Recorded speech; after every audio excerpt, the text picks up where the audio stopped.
today to tell you all about Pokemon, about the Pokédex, but also how thinking about Pokemon, and in fact any video game or fictional setting, how thinking about it from a mathematical perspective can actually help you to understand it and to learn some interesting things. What does it mean to be a Pokemaniac? Well, other than, again, wearing this t-shirt in public, it also means that you've likely read the Pokédex. Pokédex is your encyclopedia in the video game. It looks like this. It contains the information about all of the Pokemon creatures. It will tell you their height, their weight, and you get little stories about them as well.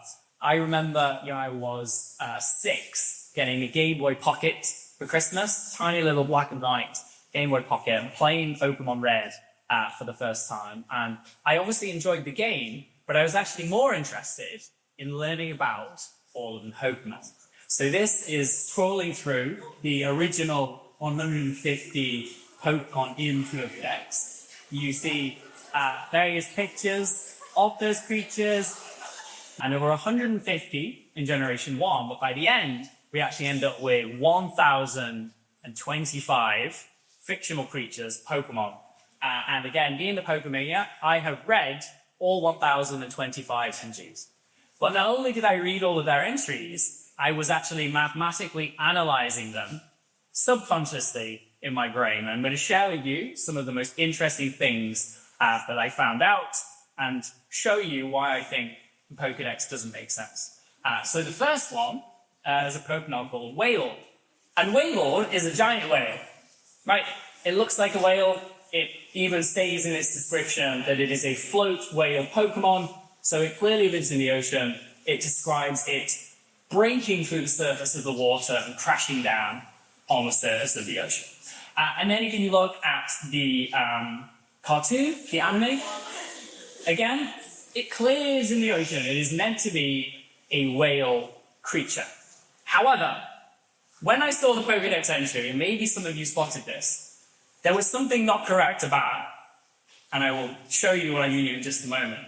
Because the numbers, the maths, it just doesn't actually make sense. It doesn't add up. And the key thing is actually related to the size of Wailord and its weight. So, this creature lives in the ocean. And so what does it mean to live in the ocean? It means your density is similar to that of seawater. So if we look at this chart showing the density of various creatures that live in the ocean, density is mass divided by volume, so it's in kilograms per meters cubed. So the ocean has a density there of 1,030. So if we look at a human, me and Antonio representing humans, the density of a human is 985. So what this means is, we as humans, we sometimes float if we increase our density by breathing in air, and we sometimes sink if we breathe out and lower our density. So again, our density is very similar to the density of the ocean.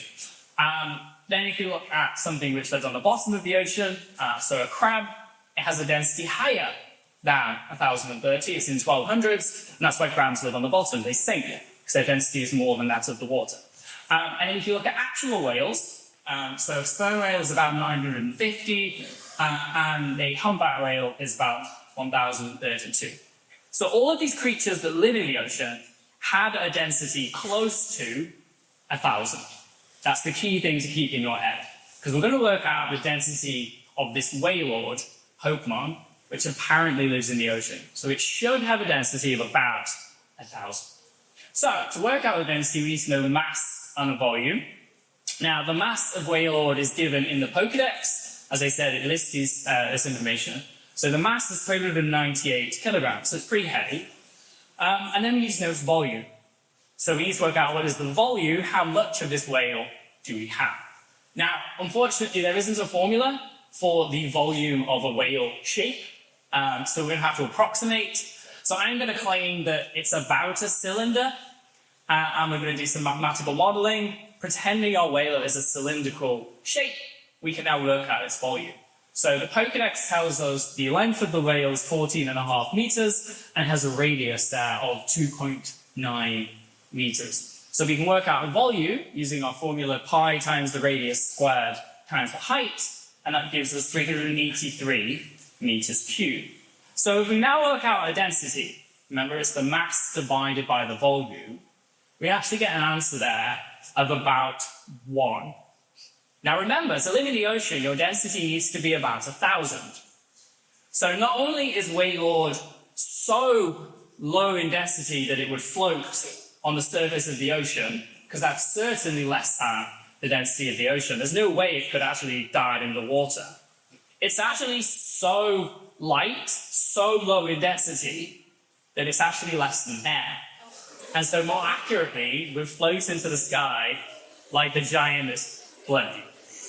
Again, the Pokédex doesn't make any sense. We have a whale that's lighter than air that apparently lives in the ocean. So somebody at Nintendo, at Pokemon, didn't do their maths, didn't do their calculations to check what was happening with this Pokemon. There are plenty more. So going back old school, we've got Pokemon Heart Gold. It's a Pokemon called Blaziken, which is a fire chicken, I believe it's meant to be. And it claims here this Pokemon can jump over a 30-story building. So a 30-story building is about 100 meters. So I thought, again, let's analyze this. Does that feel reasonable? So this Pokemon is human-sized. Okay, so you can see there it's about 6 foot tall and weighs just over 100 pounds. It's approximately human-sized. So I thought, well, let's look at what is the highest ever jump recorded by a human. So I actually done a video of this. So this is Darius Clark. He's a basketball player in the United States, setting the world record jump there of 1.27 meters, which is quite frankly incredible, but it's not 100 meters. Apparently this Pokemon can jump. So then I thought, well, maybe it's to do with gravity. So if on Earth we have a human that can jump 1.27 meters with gravity, strength of gravity of 9.8, then if we actually want to jump 100 meters, we can reduce gravity and see how weak the gravity have to be for a human to jump a 30-story building. Again, if it's Pokemon to be able to do that. So we want to work out what is this unknown amount of gravity. So in order to do that, we actually are going to divide through those two numbers to get 78, and then if we divide gravity by that, we need a gravitational strength of 0.125. So to make gravity weaker, you go to a smaller planet. None of the planets are small enough. So then you think, okay, what about the moons? So if you look at the strength of gravity on the moon, the one that's orbiting the Earth, that's about 1.6. So it's still like 10 times too big. So you actually have to go all the way out to Saturn, one of the moons of Saturn. It's about 500 kilometers across. It's called Enceladus, and it has a gravity which is weak enough that a human, you or I, could go to this moon and jump 100 meters into the air just using our human-sized legs. So I think it's actually more likely that Blaziken lives on Enceladus, the moon of Saturn.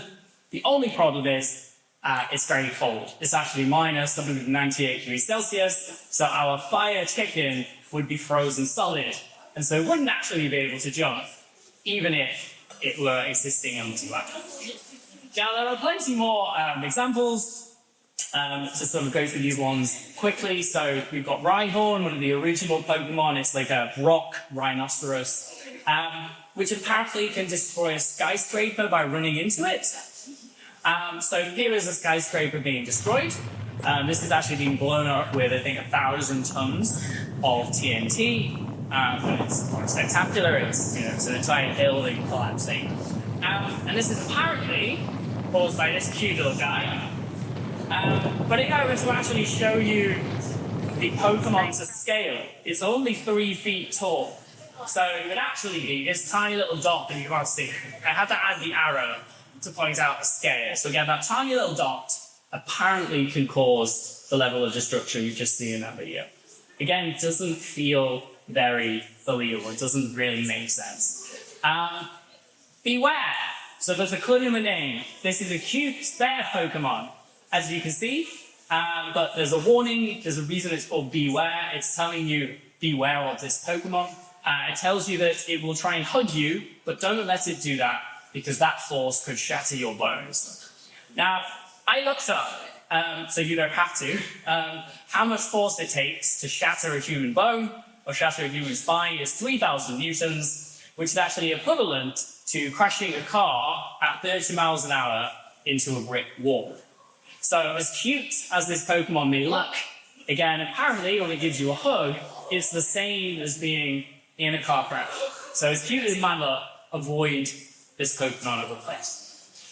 There are plenty more that I could show you from the 1025, but I wanted to end with a final example, which is my favorite of the lot, because this is the most ridiculous, the one that makes the least sense of all of these Pokédex entries. And that is a Pokemon called Magcargo. Now, Magcargo, according to the Pokédex, as we can see, is a 3-foot-tall snail made of fire. And it tells you there in the description that this Pokemon has a temperature of 18,000 degrees Fahrenheit. So I thought, well, what is the hottest thing in our solar system? It's the sun. So the sun is half as hot as this 3-foot-tall snail. So we have a 3-foot-tall snail that's 2 times hotter than the sun. So I get this as a more accurate representation of the situation. Everything is on fire. But not only is everything on fire, the Pokemon is actually going to be giving out a lot of energy. So it's going to be releasing energy, just as the sun releases energy. Right? We are alive because of the sun's energy. So we have this 3-foot-tall snail releasing energy, and we can calculate how much energy it is actually releasing. So the formula we're going to use is something called the Stefan-Boltzmann law, and it tells you that the energy is equal to a constant, C, that's just a fixed number, multiplied by the temperature to the power 4, multiplied by the surface area of your object. So we know the constant C, it doesn't change. We know the temperature is 18,000 degrees Fahrenheit. What we don't know is the surface area. So last time, we used to know the volume of a whale, and I said, let's pretend it's a cylinder. So now, I don't think this thing is a cylinder. I'm going to approximate it to work out surface area. I'm going to claim that it's more like a stick. And then we can use the formula for the surface area of the stick. And I just wanted to sort of do a big pause at this point, because there is a joke, very famous internet joke, between mathematicians and physicists about assuming animals are spherical. So often it's assuming that there are spherical penguins. So physicists are trying to model the world, and they say, well, let's pretend the penguin is a sphere, and then we can work out surface area, just like you were doing here with the snail and with the Pokemon. And then I Googled the phrase spherical penguin and found this. And then I scrolled further down the page and found this one. This is to say that I think this is a great approximation. I think a spherical penguin and therefore a spherical snail is completely reasonable.